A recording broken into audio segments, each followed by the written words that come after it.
It's 7 branches, but one piece of gold. Welcome to Jewish Meditation with Rabbi G, making every day count. And today, for the third time, I want to focus on the temple and the 3 weeks that we're in now, coming closer to the end. This coming Sunday will be Tisha B'Av, the 9th of Av, the day we mourn the destruction of both temples that stood some 2,000 plus years ago in Jerusalem, both destroyed on the 9th day of Av, and since then it's become a day of national mourning. We will reflect on the destruction and feel the pain, but at the same time also reflect on what we lost, but we believe and strengthen our faith in what we will have with the rebuilding of the third temple. So today I wanted to focus on one aspect of the temple and learn some lessons from it.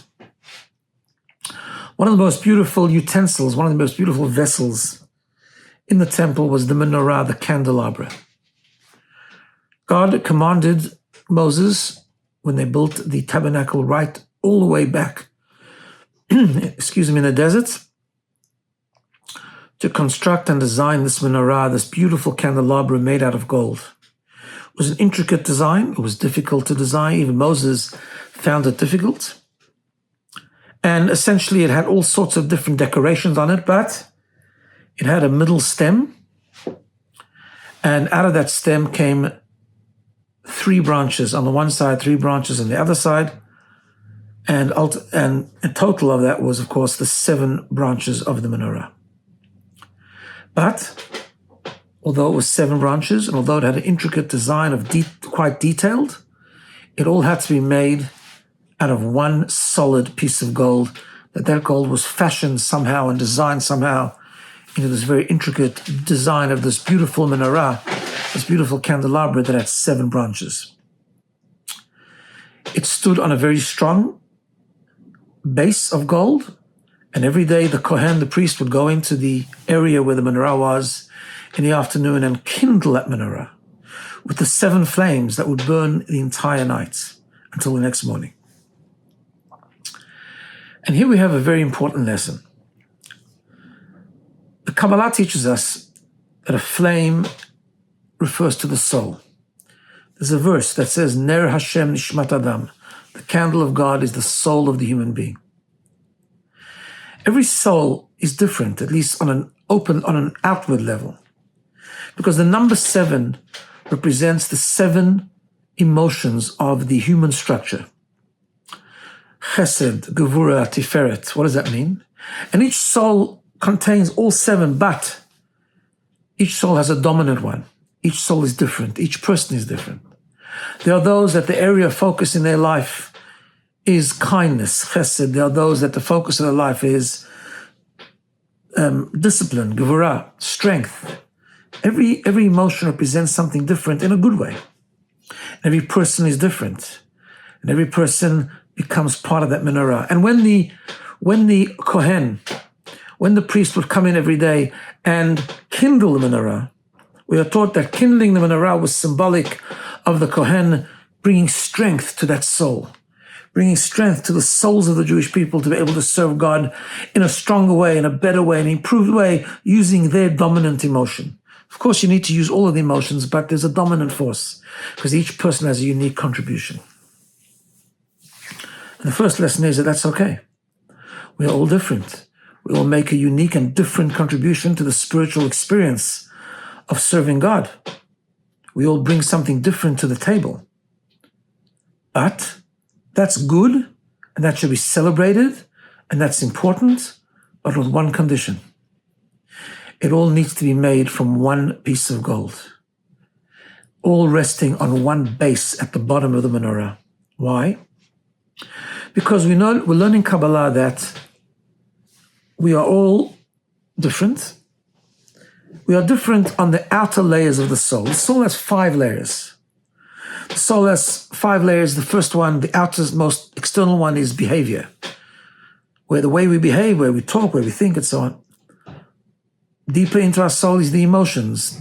Deeper than that is the cognition, the power to think. Then you go to the subconscious, and the 4th layer is the subconscious, where desire lives, the will that often orchestrates what we think and how we feel. The ratzon, as we call it in Hebrew, that's where it lives. But then there's the fifth layer. The fifth layer is the core of the soul, the godly spark at the very essence of our being. And we are different on the first four layers, but we are the same at the fifth layer. We all have the same pintalayid, it's called, the same core, the same essence, and therefore subscribe to the same values. God gave the Torah at Mount Sinai, and he asked everyone to observe it in a very special and unique way, but it has a set of universal values, mitzvot, obligations, principles that we all subscribe to. We all subscribe to giving of charity. We all subscribe to Shabbat. We all subscribe to Shabbat candles, tefillin, and so on. These are the universal values. We all subscribe to the same set of moral values that the Torah provides us. It's how we express them. It's how we go about them. It's the area of emphasis where we differ, and that is good because we need to be different. As long as we come from the one piece of gold, as long as we come from the same base, as long as we subscribe to our common connection, going back to the deepest and deeply, deeply into our being, to our yechidah shebenefesh, the real essence of our soul, where we all one. We all truly one. That's such an important thing on so many levels. First of all, it's about the values we subscribe to that inform our uniqueness. We have common values that inform our differences and inform our uniqueness. And also it's how we look at everyone.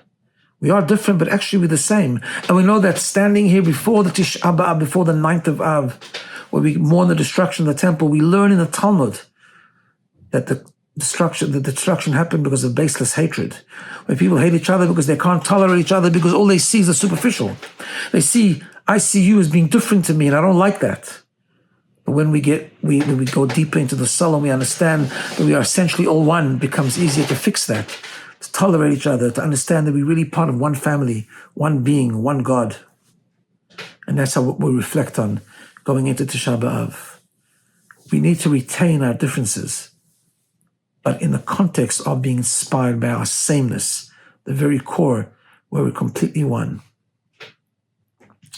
Let's think about that. Let's meditate for a few minutes so we internalize this important principle. Let's think about a candle. Look at the candle in your mind. See a candle burning.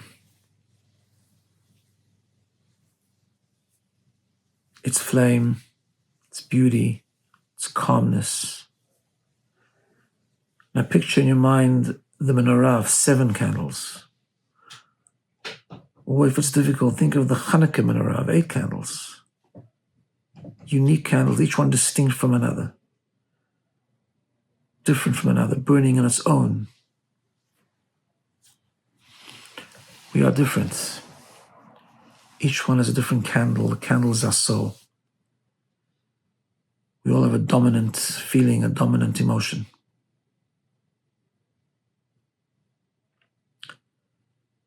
For a moment, I want you to just picture these different candles and think about your candle. What's your dominant uniqueness? What's your special mitzvah? What's your special cause that makes you different, that makes you unique?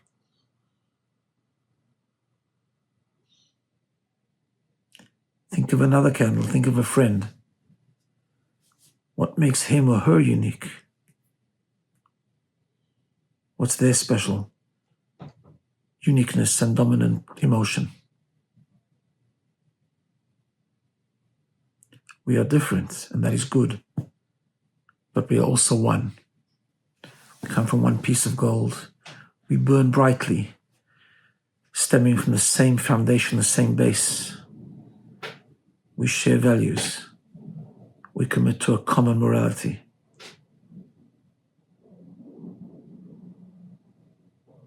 We engage in common practices.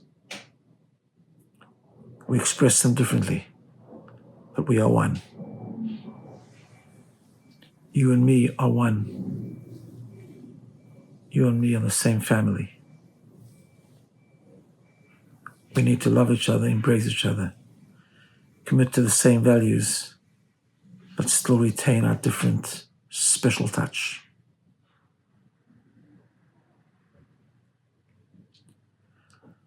So we come to this sad day, in a way, painful day of Tisha B'Av. Let us remember, unity is not about being the same. It's about being different, but remembering that in essence we are the same. Let's think about those common values, those common foundations, and then let's think about how best we as individuals can express them while respecting and valuing each other as part of one whole.